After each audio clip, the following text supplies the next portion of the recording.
وأصحابه الذين اتبعوا رسول المرتضى أما بعد فأعوذ بالله من الشيطان الرجيم بسم الله الرحمن الرحيم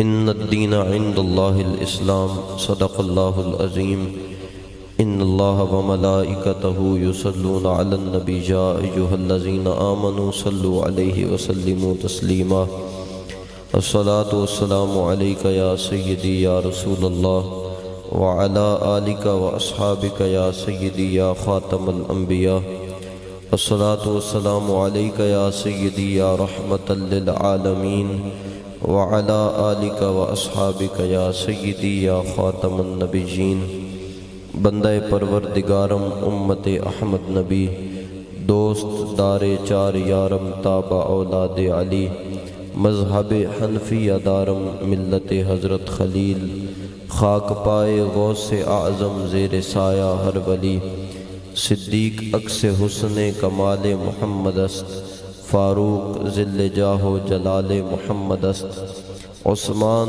ضیاء شمع جمال محمد است حیدر بہار باغ خصال محمد است صلی اللہ تعالی علیہ وسلم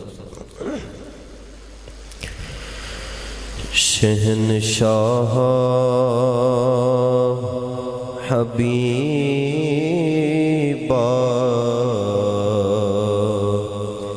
مدینے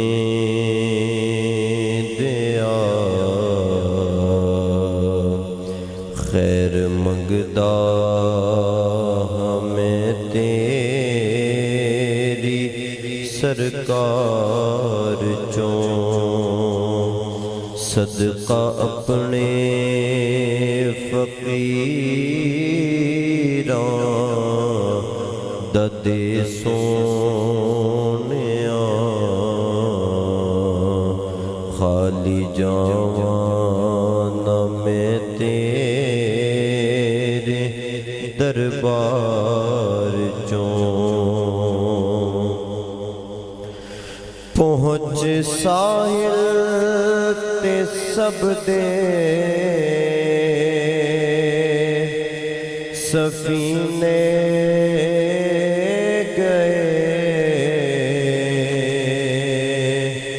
بختہ والے ہزاراں مدینے گئے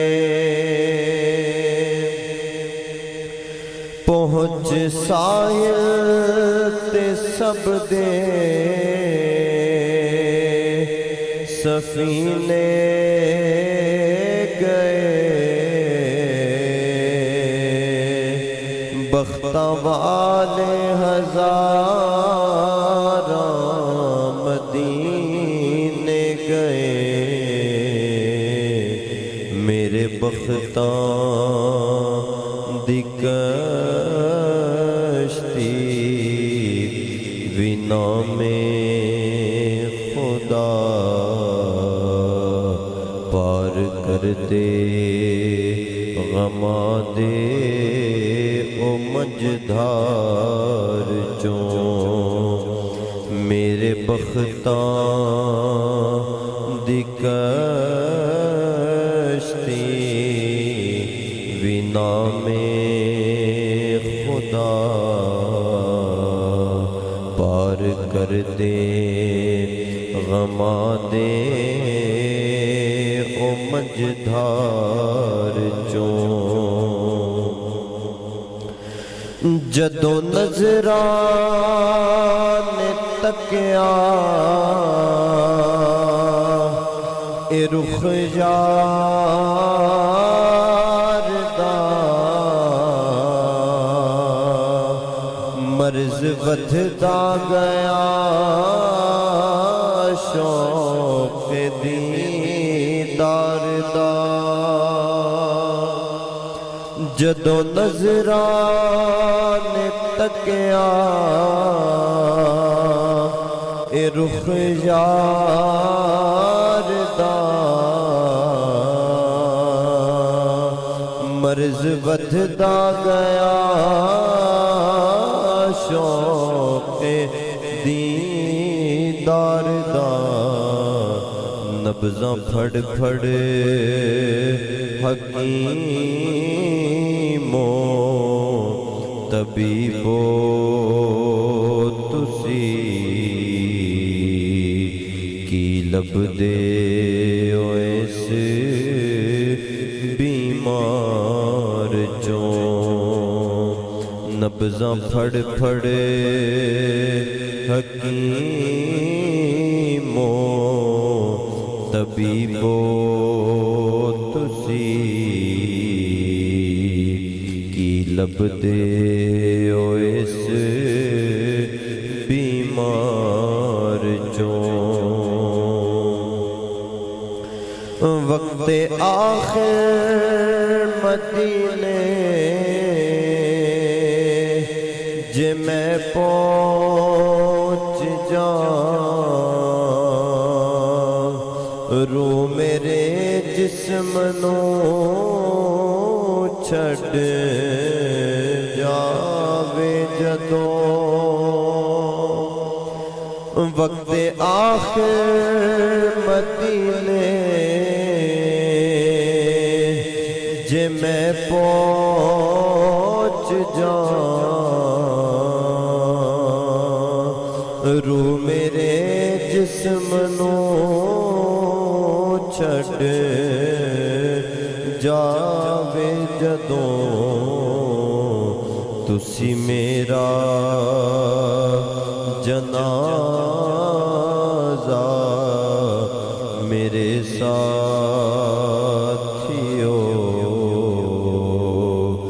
لے کے لگنا مدینے دے بازار چوں تسی میرا جنازہ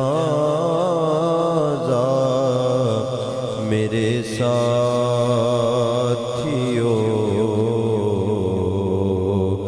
لے کے لگنا مدینے دے بازار چوں صدقہ اپنے فقیراں دا دے سونیاں خالی جاواں نہ میں تیرے دربار چوں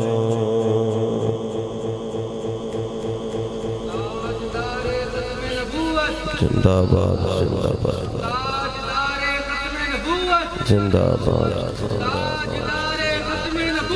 زندہ اللہ رب العزت اللہ رب العزت لبیک یا رسول اللہ لبیک لبیک لبیک یا رسول اللہ رب العزت نے قرآن مقدس میں ارشاد فرمایا قل ان کان آباؤکم و ابناءکم و اخوانکم و ازواجکم و عشیرتکم وَأَمْوَالٌ اقْتَرَفْتُمُوهَا وَتِجَارَةٌ تَخْشَوْنَ كَسَادَهَا أَحَبَّ إِلَيْكُم مِّنَ اللَّهِ وَرَسُولِهِ وَجِهَادًا فِي سَبِيلِهِ فَتَرَبَّصُوا حَتَّى يَأْتِيَ اللَّهُ بِأَمْرِهِ اللہ رب العزت نے فرمایا اگر تم جو مال اکٹھا کر کے بیٹھے ہو جو اللہ رب العزت نے تمہیں اولاد عطا فرمائی ہے جو گھر عطا فرمایا ہے جو ماں باپ عطا فرمائے اگر تمہیں اللہ اور اس کے رسول کی محبت سے وہ زیادہ عزیز ہوں یا اللہ کی راہ میں جہاد کرنے سے زیادہ عزیز ہوں تو پھر تم انتظار کرو کہ کب اللہ کا عذاب تم پر نازل ہو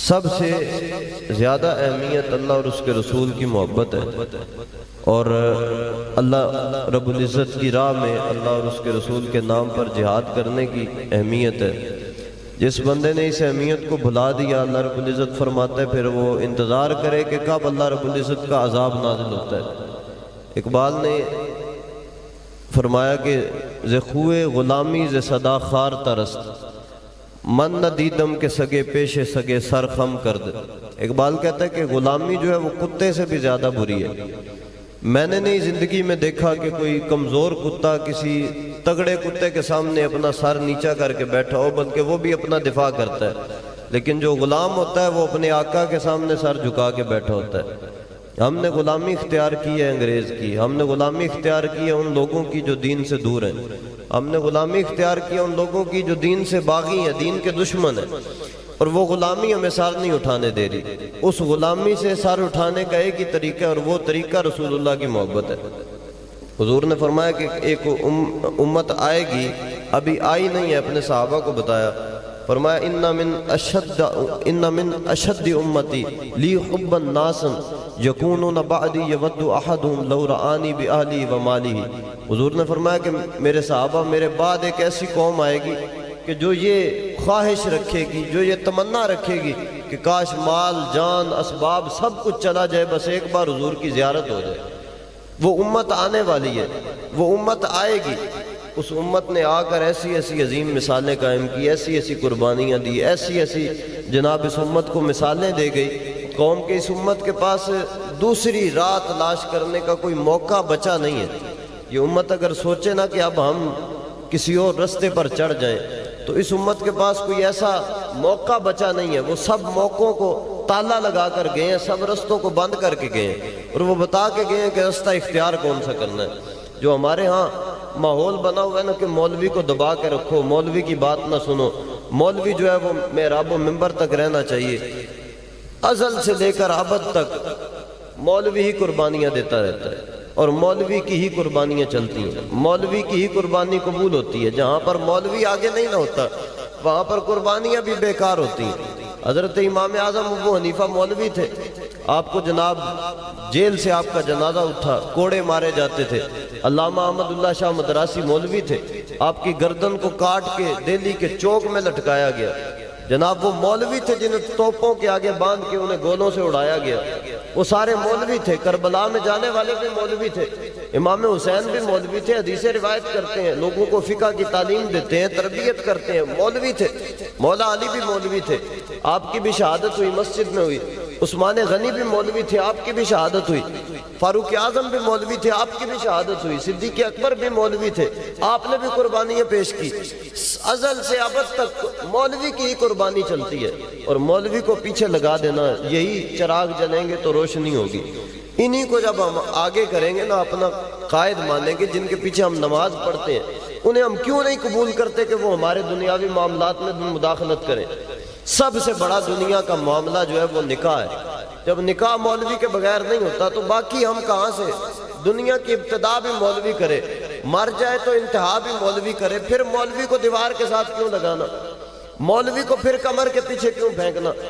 5500 علماء کو، 5500 مولویوں کو سور کی کھالوں کے اندر لپیٹ کر آگ میں پھینکا گیا. وہ مولوی تھے جنہوں نے دین کے لیے قربانیاں دی.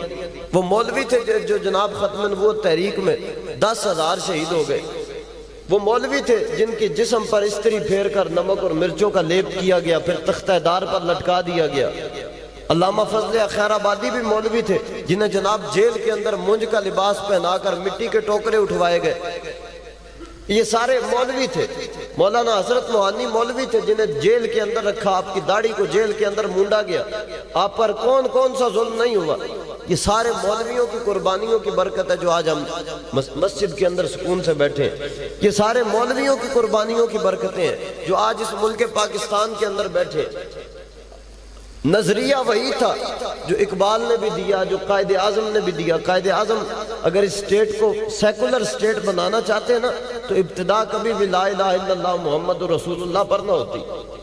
لوگ عجیب ہی رویہ رکھتے ہیں. جناب قائد اعظم جو ہے اسے سیکولر اسٹیٹ بنانا چاہتے تھے، لہذا ہمیں بھی سیکولرزم زیادہ پسند ہے، ہمیں بھی زیادہ محبوب ہے. لیکن حقیقت حال یہ نہیں ہے. علامہ اقبال رحمۃ اللہ علیہ جب غازی نمرین شہید کی قبر میں تھے نا اور آپ کے جسد خاکی کو قبر میں اتارا تو پیر سید جماعت علی شاہ محدث علی پوری آپ کو آواز دے کر کہا، شاہ جی اسی تے گلاں کردے رہ گیا، ترکھان دا پتر بازی رہ گیا. نظریہ یہ تھا جو اقبال نے ہمیں دیا، قائد نے ہمیں دیا. آج ہم بدماش کی بدماشی کے نیچے دبے ہوئے ہیں، آج ہم چودھری کی چودراہٹ کے نیچے دبے ہوئے ہیں. ہمیں وہ چیز باہر نہیں نکلنے دے رہی، ہمیں اس چیز سے جناب رخصت نہیں مل رہی، ہمیں اس چیز سے چھوٹ نہیں مل رہی. کس بدماش کی بدماشی یہاں چلتی ہے، کس چودھری کی چودراہٹ یہاں چلتی ہے.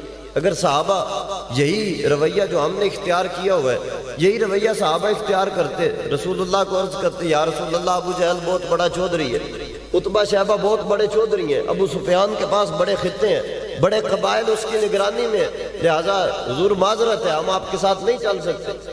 صحابہ عذر پیش کرتے نا، تو ہمارے لیے مثال حضور نے فرمایا صحابی کالنجوم، میرے صحابہ ستاروں کی مانند ہیں، اور میرے صحابہ کی پیروی تمہیں ہدایت دے گی۔ قرآن بھی کہتا ہے فَإِنْ آمَنُوا بِمِثْلِ مَا آمَنْتُمْ بِهِ فَقَدِ اهْتَدَوْا، اگر تم صحابہ کی پیروی کرو گے ہدایت تب تمہیں ملے گی۔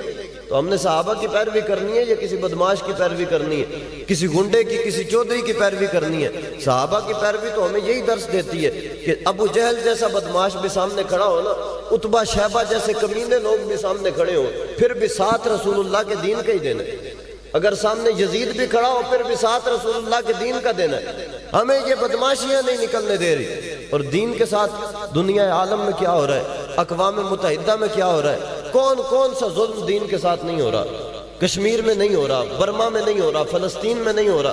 یہاں آج آپ جناب یا رسول اللہ یا تاجدار ختم نبوت نیٹ پر لکھ دیں نا، فیس بک پر لکھ دیں، آئی ڈی بین ہو جائے گی، آئی ڈی بند ہو جائے گی۔ لیکن ایک مسلمان کو لٹا کے جناب اسے زندہ اس کا سینہ چیر کے دل نکالنے کی ویڈیو یوٹیوب پہ موجود ہے، آئی ڈی کسی کی بین نہیں ہوئی۔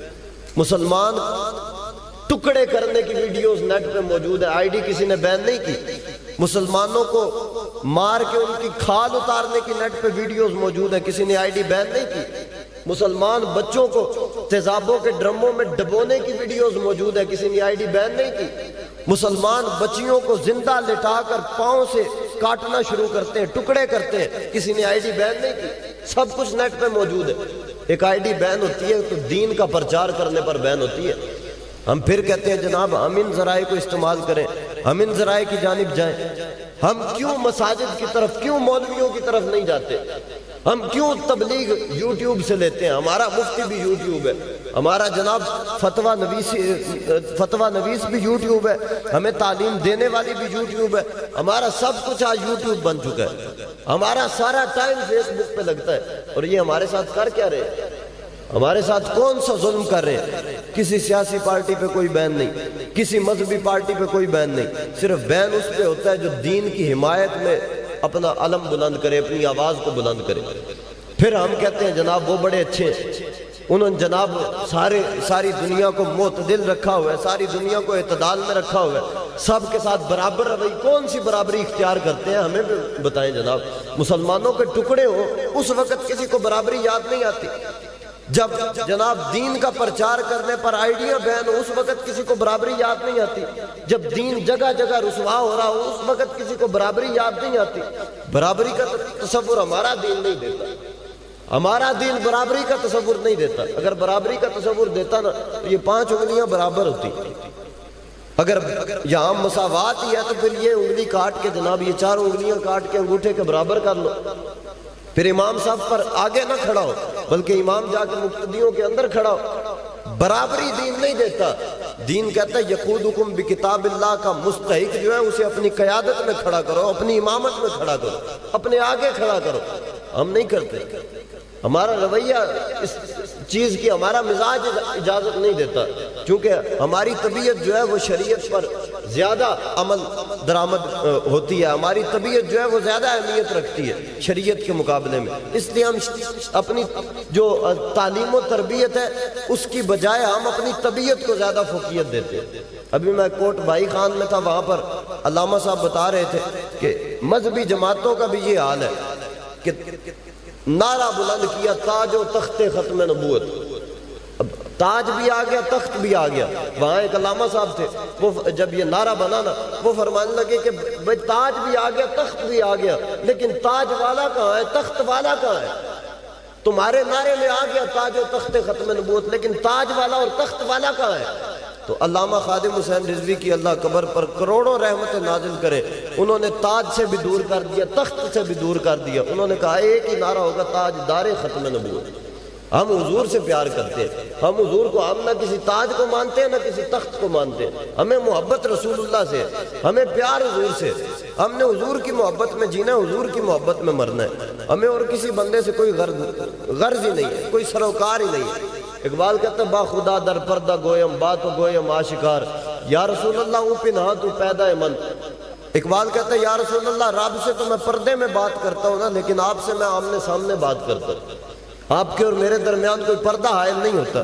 اور حافظ شیرازی نے بھی کہا کہ جناب یہ جو بڑی دوڑیں لگاتے ہیں نا اور بڑی کوششیں کرتے ہیں کہ ہمیں کچھ مل جائے، انہیں کچھ ملتا نہیں ہے۔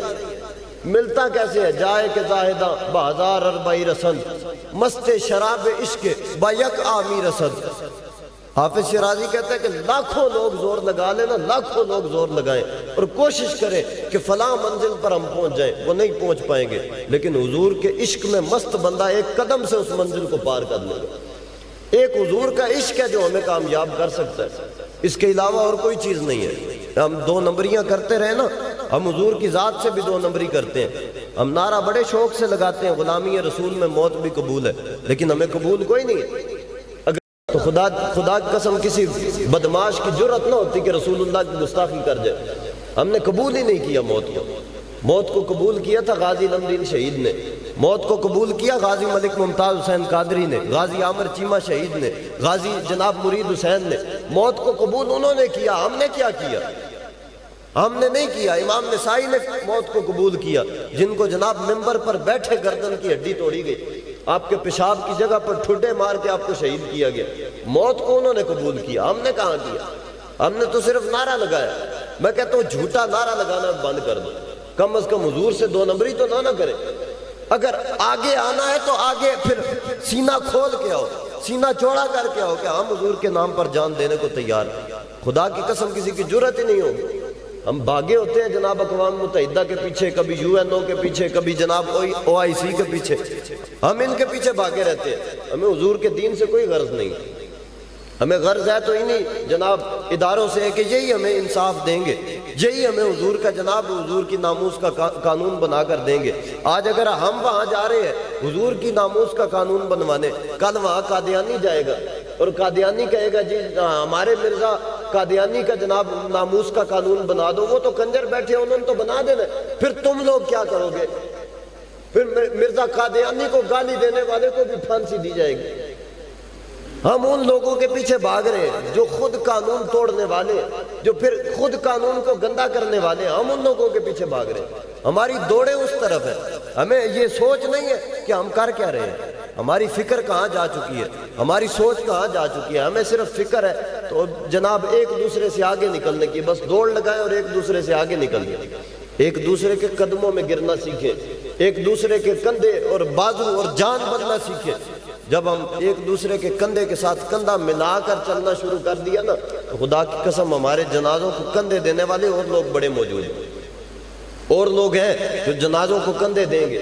لیکن آج جب زندہ کے ساتھ آپ کندھے کے ساتھ کندھا ملا کر چلیں گے نا، تب رب فتح عطا فرمائے گا۔ ایسے قومیں کامیاب نہیں ہوتی جس کامیابی کے پیچھے ہم دوڑے ہوئے ہیں۔ یہاں جناب ہر کوئی اٹھ کے آزادی کا نعرہ لگا دیتا ہے، ہر کوئی اپنا، وہ کہتے ہیں کم از کم شکل اچھی نہ ہو تو بات اچھی کر لینی چاہیے، بات رسول اللہ کے دین کی کر لینی چاہیے، بات حضور کی عزت کی، حضور کی ناموس کی کر لینی چاہیے۔ جب اپنی عزت کی بات آئے تو اس وقت آزادی یاد آ جائے، لیکن جب حضور کی عزت کی بات ہے اس وقت کہیں جی جناب آسیہ مدونہ کو چھوڑنا ہماری مجبوری ہے، اس وقت کہیں جناب اگر ہم فرانس سے تعلقات ختم کرتے ہیں تو عالمی دنیا میں ہمیں نقصان ہوگا، ہماری معیشت کو نقصان ہوگا، اس وقت نقصان یاد آ جاتے ہیں۔ اور جب اپنی ذات کی بات آئے پھر کسی کی کوئی پرواہ نہیں ہوتی، پھر سارے بھی رگڑے جائیں نا، ساری دنیا برباد ہو جائے، پھر ہماری اہمیت زیادہ ہوتی ہے۔ اپنی اہمیت ہے لیکن رسول اللہ کے دین کی اہمیت کوئی نہیں ہے۔ اپنی نظروں کے اندر، اپنی سوچ کے اندر، اپنی فکر کے اندر حضور کے دین کی ہم نے کیا تقریریں کرنی ہے؟ کیا جناب لوگوں کو نمازیں سکھائیں، کیا روزے سکھائیں، کیا حج سکھائیں، کیا زکاتیں سکھائیں؟ کیا جناب موقع آیا کسی صحابی کی جناب یوم کا تو ان کی تقریر کریں، ان کی فضائل بیان کریں؟ جناب کربلا کا مہینہ آیا تو کربلا والوں کے فضائل سنائیں، ربیع الاول آیا تو میلاد سنائیں۔ کیا ہم یہ تقریریں کرتے رہے جب دین ذلیل اور پوری دنیا میں کیا جا رہا ہے، دین کو بے توقیر کیا جا رہا ہے، دین کو بے عزت کیا جا رہا ہے؟ کیوں ہم وہ بات چھوڑ کر اور موضوعات کی طرف دوڑ پڑیں؟ کیوں ہم اس پر زور نہ دیں؟ قوم کو کیوں نہ کہیں کہ جاگو، تمہارے جاگنے کی ضرورت ہے، اور پتہ چلنا چاہیے دنیا کو کہ مسلمان جاگے ہیں۔ مسلمان جب تک نہیں نہ جاگتا، اعلیٰ حضرت کہتے ہیں سونا جنگل رات اندھیری، چھائی بدلی کالی ہے، سونے والوں جاگتے رہنا چوروں کی رکھوالی ہے، سونا پاس ہے سونا پن ہے، سونا زہر ہے اٹھ پیارے، او تو کہتا ہے نیند ہے میٹھی تیری ماتی نرالی ہے. اعلیٰ حضرت کہتے ہیں تیرے پاس سونے جیسا دین ہے اور سارا ویرانہ چھایا ہوا ہے, ہر طرف سونا پن ہے, اور پھر تو کہتا ہے جی میں نے سونا ہے, مجھے نیند پیاری ہے. اعلیٰ حضرت کہتے ہیں تو جناب نیند کے پیچھے پڑا ہے, تیری ماتی عجیب ہے, تیری عقل ہی عجیب ہے, تجھے اتنا عظیم دین رب نے سونے کی طرح کا عطا فرمایا, پھر تو کہتا ہے جناب مجھے نیند پیاری ہے. مسلمانوں کے جاگنے کی ضرورت ہے, مسلمانوں کی بیداری کی ضرورت ہے. مسلمان اگر ایسے ہی سویا رہا نا تو خدا کی قسم یہ قیامت زیادہ دور نہیں ہے. رسول اللہ صلی اللہ علیہ وسلم نے فرمایا اس بندے پر بھی قیامت قائم نہیں ہو سکتی جو رب کا نام اپنی زبان سے لیتا ہو, صرف اللہ اللہ کرتا ہو. اور ہماری حالت یہ ہوگی ہے کہ ہم اللہ اللہ سے بھی دور ہو گئے. کون ہے جو اٹھ کر کہے کہ میں دن میں جناب 10 بار اللہ اللہ اللہ اللہ کا نام لے لیتا ہوں؟ وہ نمازی جو نماز پڑھتے ہیں وہ بھی تکبیر تحریمہ کے اندر یا رکوع و سجود میں جاتے ہوئے اللہ اکبر کہہ لیتے ہیں, ورنہ کون ہے؟ کتنا کو ہم دن میں کلمے کا ورد کر لیتے ہیں, کتنا کو درود پاک پڑھ لیتے ہیں. ہم جا کہاں رہے ہیں, کس نہج پر چل رہے ہیں, ہماری دوڑیں کہاں لگی ہیں؟ ہم نے کبھی نہیں سوچا. ہم دین کو پیچھے سے پیچھے کرتے جا رہے ہیں, اور یہ قطعاً دین ہمارے پیچھے کرنے سے پیچھے ہوگا نہیں. ہم ضرور ذلیل ہوں گے, ہم ضرور رسوا ہوں گے, لیکن دین پیچھے نہیں ہوگا. دین ایک وقت ضرور تخت پر آئے گا, دین پوری دنیا پر غالب ضرور آئے گا, لیکن ہم ذلیل ہوں گے, ہماری نسلیں ذلیل ہوں گی, ہماری نسلیں بکیں گی, ہماری نسلوں کا سودا کیا جائے گا. لیکن ہمیں پرواہ نہیں ہے اس چیز کی. آنے والے 100 سالوں میں جو کچھ مرضی ہو جائے, یا ہم ملحدین جو مرضی کرتے رہیں, مستشرق جو مرضی کرتے رہیں, قادیانی جو مرضی کرتے رہیں, ہمیں کھلی چھوٹ ہے کہ ہم جیسے مرضی زندگی گزاریں. ہم جناب جائیدادیں بنائیں, لینڈ کروزریں بنائیں, جو مرضی کریں, لیکن دین کا ساتھ ہم نے نہیں دینا. ہم نے کھڑے ہونا ہے تو اپنے پنڈ کے چودھری کے ساتھ کھڑے ہونا ہے. کیوں؟ اس کے پاس پیسہ ہے, اس کے پاس جناب فارچونر ہے, نئے ماڈل کی لینڈ کروزر ہے, اس لیے ہم نے اس کے ساتھ کھڑے ہونا ہے. ہم نے دین کے ساتھ نہیں کھڑے ہونا. دین کے ساتھ کھڑا ہونا سیکھیں, صحابہ کی سیرت پر عمل کرنا سیکھیں. صحابہ کی سیرت یہ ہے کہ سامنے جتنا بھی بڑا چودھری ہو اس کی قطعاً حمایت نہیں کرنی, حمایت رسول اللہ کے دین کی کرنی ہے. جب حضور کے دین کی حمایت کی تو پھر رب نے قرآن میں فرمایا وَلَا تَطْرُدِ الَّذِينَ يَدْعُونَ رَبَّهُمْ بِالْغَدَاةِ وَالْعَشِيِّ. محبوب جنہوں نے آپ کی حمایت کی ہے نا, چاہے غریب ہیں, کبھی لینڈ کروزروں والوں کے مقابلے میں انہیں اپنے سے دور نہیں کرنا. پھر رب غریبوں کو ہی کہتے ہیں ساتھ رکھو. خدا کی قسم آج لے ان کی پناہ, آج مدد مانگ ان سے, پھر نہ مانیں گے قیامت میں اگر مان گیا. آج ہمیں ضرورت ہے کہ ہم دین کے ساتھ کھڑے ہوں. اللہ رب العزت استقامت عطا فرمائے. وما علینا الا البلاغ.